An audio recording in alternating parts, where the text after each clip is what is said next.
Today I'm going to read Chapter 2 of the Bloodpines. Chapter 2 is a good one. I think you're really going to like it. We get to meet a whole new character. Chapter 2. The townsfolk loved to talk about the Lester family. They would hypothesize this way and that about the quiet life they led, why they kept mainly to themselves, whether their marriage was a happy one, and, most of all, what was wrong with their giant, stupid son, James. An outsider might hear the whispers and conclude that the Lesters had a shameful past that they couldn't quite outrun. But the bottom line was that common Lester hadn't lived up to everyone's expectations. A minor sin, but enough to condemn the entire family. James Lester had always been big for his age, first as an infant, then as a toddler, right up into his teen years. This alone was no cause for alarm, but the fact that the boy never spoke was proof enough for most folks that he was more than a little slow. They saw him trudging around town with his father, most often barefoot with a battered straw hat perched on top of his head, and they would whisper things like, "Such a shame," or "I can't imagine if one of mine had turned out like that." They would have been surprised to know that behind that blank stare, under that ridiculous hat, James Lester was laughing at them. It was true that James rarely spoke and that he didn't attend the school in town, but those things had nothing to do with his intelligence. Grace Burnham, the school teacher, had met with Common and Rebecca when James was in first... so close. I was doing so good. Let me try again. Grace Burnham, the school teacher, had met with Common and Rebecca when James was in his first year to suggest that public school might not be right for their son. "He worked through the grade 1 primer in his first week," said the widow Burnham. "He's eager to please," said Common. "He doesn't mean to show off." "You misunderstand," said Mrs. Burnham. "I haven't even started the grade 1 children on the reading primer yet. We've been reviewing letters and numbers. I try to set a pace manageable for all of the children so none are left behind." "And he took it upon himself to complete the reading primer, you say?" suggested Common. The teacher looked annoyed. "That was the first week. In the subsequent 3 weeks, he has completed all 8 of the reading primers we teach here. He's also been completing the math assignments I've been setting the older students. I wasn't aware he was doing this until I found him outside at lunch one day explaining fractions to some of the older children who were having difficulty grasping the concept." Common didn't exactly smile, but there was a proud sparkle in his eye. His wife blushed and covered her mouth, suppressing a laugh. "It's no laughing matter, Mrs. Lester. By taking it upon himself to teach the other children, James has diluted my authority. He's making it appear as though a child could do my job." Common refrained from pointing out that a child was, indeed, doing her job. Mrs. Burnham was the type of person to presume that everything was meant as a personal insult to her, a character flaw that had only deepened in the 3 months since the accident that took her husband. "Has he been disrespectful?" asked Rebecca. "Haven't you been listening?" Mrs. Burnham was growing frustrated with the fact that she was the only one who saw the problem with James's actions.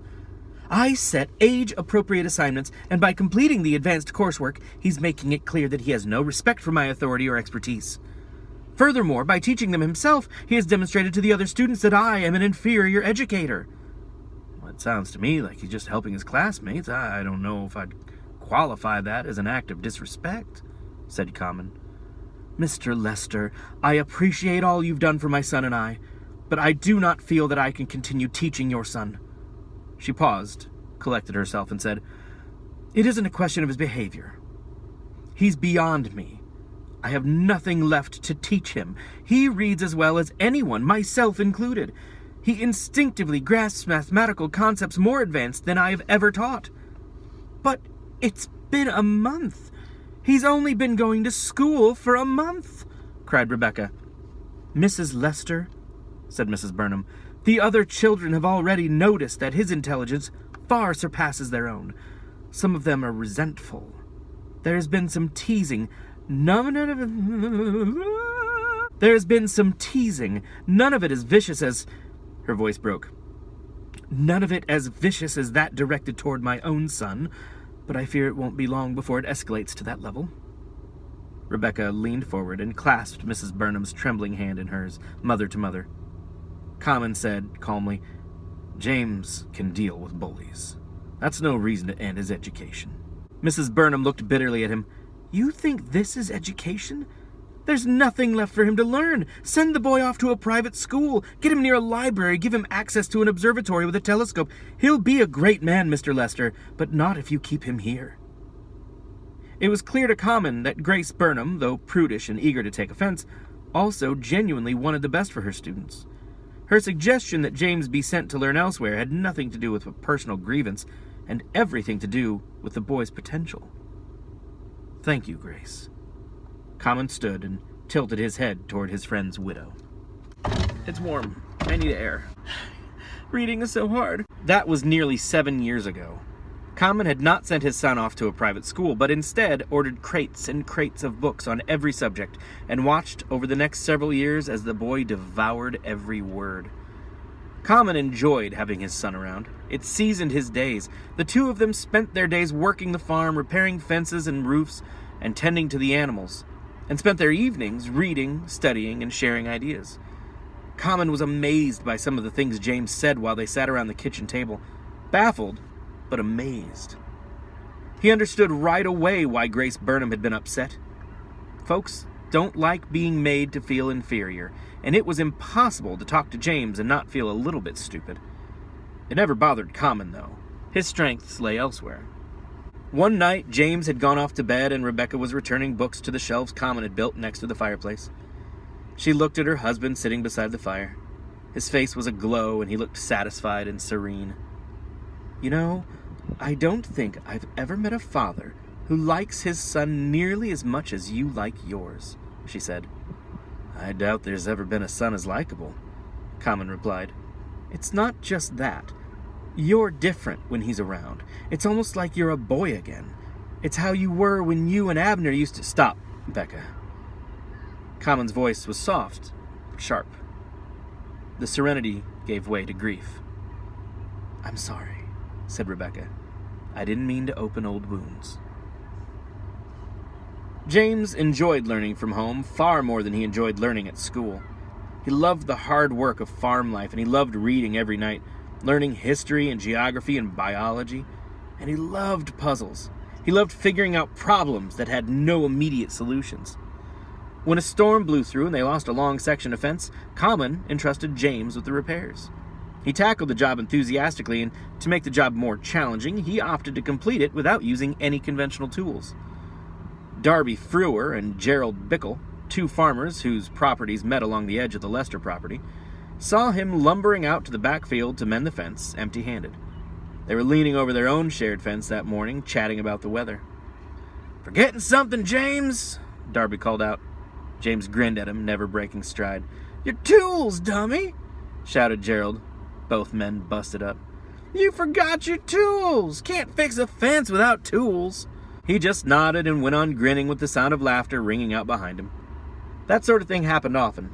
James didn't like it, didn't welcome it, but he wasn't about to change the way he lived just to please a handful of folks he didn't care for in the first place.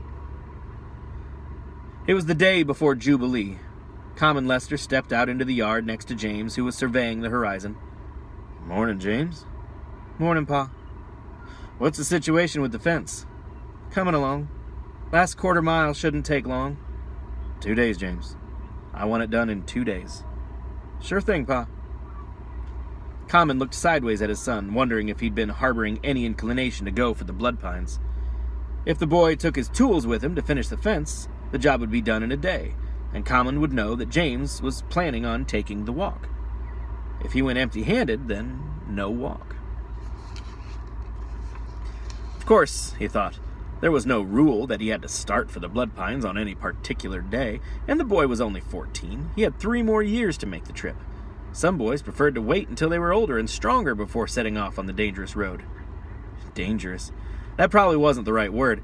It had been dangerous once upon a time, 100 years ago, perhaps.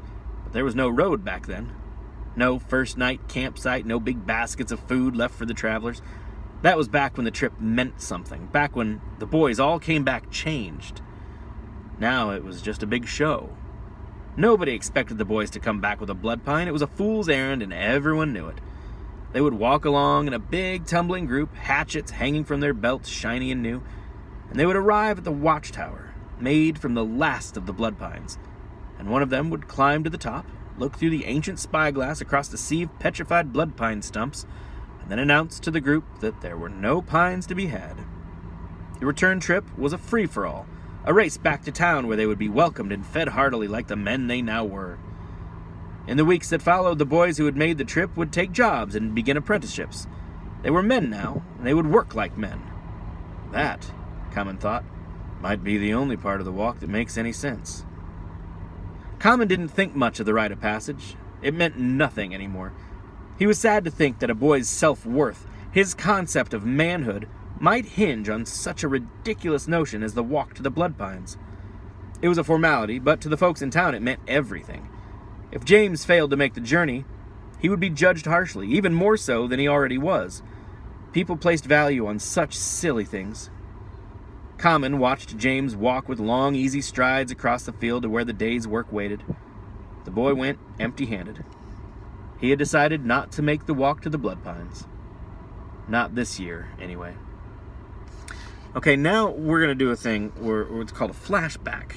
Flashback, you know, where you flash back. That's where they got the name. If you remember the prologue, we started with Common and Abner. Okay? They were already at their tower. They had already started their walk, and Common didn't want to go home. No. Abner didn't want to go home. I know my story. So we're gonna have a flashback, and you know what? Here's what we're gonna do. We're gonna make this easy, so when you're watching this, you'll know when it's a flashback and when it's not. So here we are, not present day here, but in the book, present day, and now flashback. Movie magic. Abner and Common had followed the logging road for 2 days. Common, who was good with animal snares, collected food. Abner, who was good with words, made up hilariously rude poems about the folks back in town. They slept beside the road, cooked over small fires, and drank from the streams they found along the way. Neither of them really expected to find a bloodpine, so neither of them were disappointed when they didn't. There we go, now we're back to the present time. Stay tuned for Chapter 3. It's up next. We'll see you soon.